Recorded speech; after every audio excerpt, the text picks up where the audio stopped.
Good evening friends, I am advocate Amit Kumar Gupta. अपने income tax के lectures की सीरीज़ में आज जो मैं आप लोगों के सामने इनकम टैक्स का सेक्शन डिस्कस करने जा रहा हूँ वो सेक्शन 194 IB है। 194 IB सेक्शन का जो टाइटल है वो है tax deduction from payment of rent by certain individual and HUF। Friends, इस सेक्शन को लाने का जो मकसद था वो टैक्स बेस को बढ़ाना था। गवर्नमेंट ने पाया कि कुछ ऐसे इंडिविजुअल्स और HUF हैं जो कि काफ़ी बड़ी मात्रा में रेंट पे करते हैं, लेकिन वो TDS के प्रोविज़न से बच जाते हैं और जिनको ये रेंट मिल रहा होता है उनकी इनकम में वो रेंट टैक्सेबल होने से रह जाता है, क्योंकि गवर्नमेंट उन लोगों को टैक्स नेटवर्क में लाने में इसलिए समर्थ नहीं थी क्योंकि उनका TDS नहीं कट रहा था। जनरली जो रेंट पर TDS है वो सेक्शन 194 IA में काटा जाता है। सेक्शन 194 IA में वही इंडिविजुअल और HUF को TDS काटना होता है जिनका जिस साल में TDS काटना है उसके प्रीवियस ईयर में टैक्स ऑडिट हो रहा होता है। लेकिन वो सारे इंडिविजुअल और HUF जिनका टैक्स ऑडिट एप्लीकेबल नहीं होता उनको टैक्स नेटवर्क में कवर करने के लिए सेक्शन 194 IB लाया गया। इस सेक्शन के अंदर उन इंडिविजुअल और HUF को कवर किया गया है जो कि एक महीने का 50,000 रुपये से ज़्यादा किराया पे कर रहे हैं। ये किराया बिजनेस पर्पस के लिए भी हो सकता है और पर्सनल पर्पस के लिए भी हो सकता है। यदि कोई इंडिविजुअल या HUF, ये इंडिविजुअल या HUF रेजिडेंट भी हो सकता है और नॉन रेजिडेंट भी हो सकता है। यदि किसी रेजिडेंट को 50,000 रुपये से ज़्यादा का महीने का किराया पे करता है तो सेक्शन 194 IB एप्लीकेबल होगा यदि उस इंडिविजुअल और HUF का पिछले प्रीवियस ईयर में टैक्स ऑडिट नहीं हो रहा।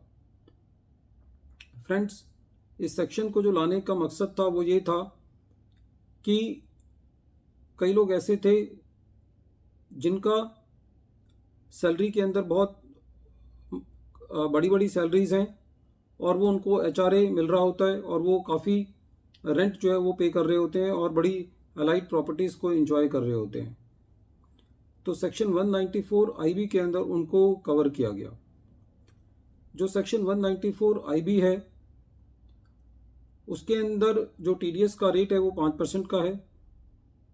ये TDS जो है वो टेनेंट को हर महीने नहीं काटना। जब टेनेंट फाइनेंशियल ईयर के एंड में आएगा जो कि हमारा मार्च होता है तो उस महीने जो है वो टेनेंट को TDS काटना है, या यदि टेनेंट मार्च से पहले ईयर एंड से पहले प्रॉपर्टी को वैकेट कर देता है तो उस मंथ में उसको TDS काटना है। कहने का तात्पर्य यह है कि टेनेंट को के ऊपर TDS के जमा करने की जो लायबिलिटी है या जिम्मेदारी है वो हर महीने नहीं डाली गई है। पूरे साल के अंदर जो साल का आखिरी महीना होगा जो कि मार्च होता है, या जिस महीने टेनेंट अपनी प्रॉपर्टी वैकेट कर देगा उस महीने टेनेंट को जितना भी रेंट उसने ड्यूरिंग द प्रीवियस ईयर पे किया होगा उसका 5% जो है वो TDS जमा करना है। उदाहरण के तौर पर यदि कोई टेनेंट 60,000 रुपये किराया हर महीने पे करता है, पूरे साल का किराया बना 60,000 रुपये के हिसाब से 7,20,000 रुपये। यदि वो आखिरी किराया 5 मार्च को जमा करता है, अपने लैंडलॉर्ड को पे करता है, तो उसको TDS डिडक्ट करने की जो डेट होगी वो 5 मार्च होगी। 7,20,000 का 5% 36,000 रुपये उसको लैंडलॉर्ड की पेमेंट में से डिडक्ट करके गवर्नमेंट को जमा करना है।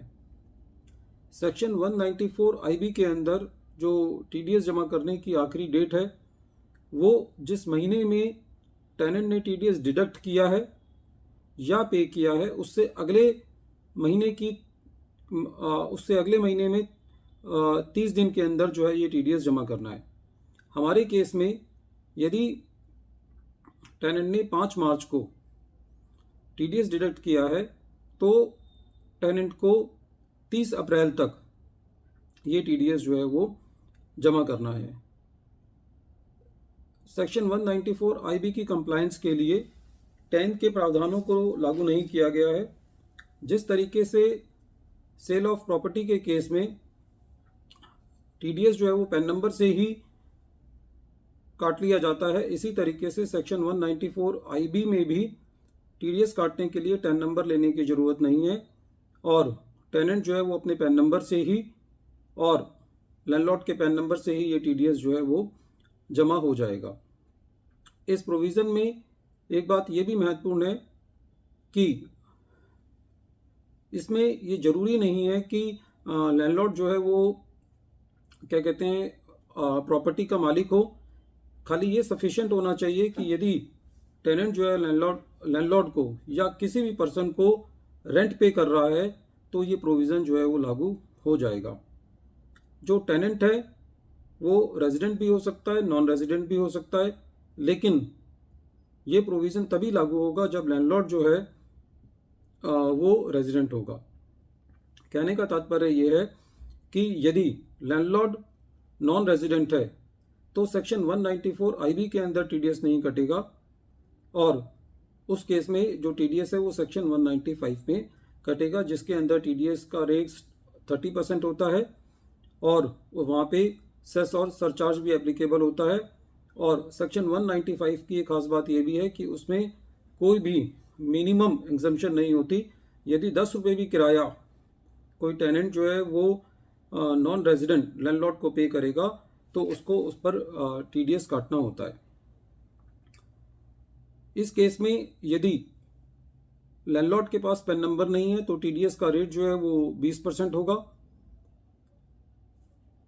ये टीडीएस जो है जो काटा जाएगा उसमें चाहे वो रेंट हो या लीज हो या सब लीज हो, और इन जिस प्रॉपर्टी का हम यूज़ कर रहे हैं वो प्रॉपर्टी लैंड हो सकती है, लैंड इंक्लूडिंग फैक्ट्री बिल्डिंग हो सकती है, बिल्डिंग इंक्लूडिंग फैक्ट्री बिल्डिंग हो सकती है। इंक्लूडिंग फैक्ट्री बिल्डिंग कहने का तात्पर्य ये है कि यदि रेजिडेंशियल बिल्डिंग भी है, रेजिडेंशियल पर्पसेस के लिए भी इस्तेमाल हो रहा है, तब भी जो है वो टीडीएस काटा जाएगा।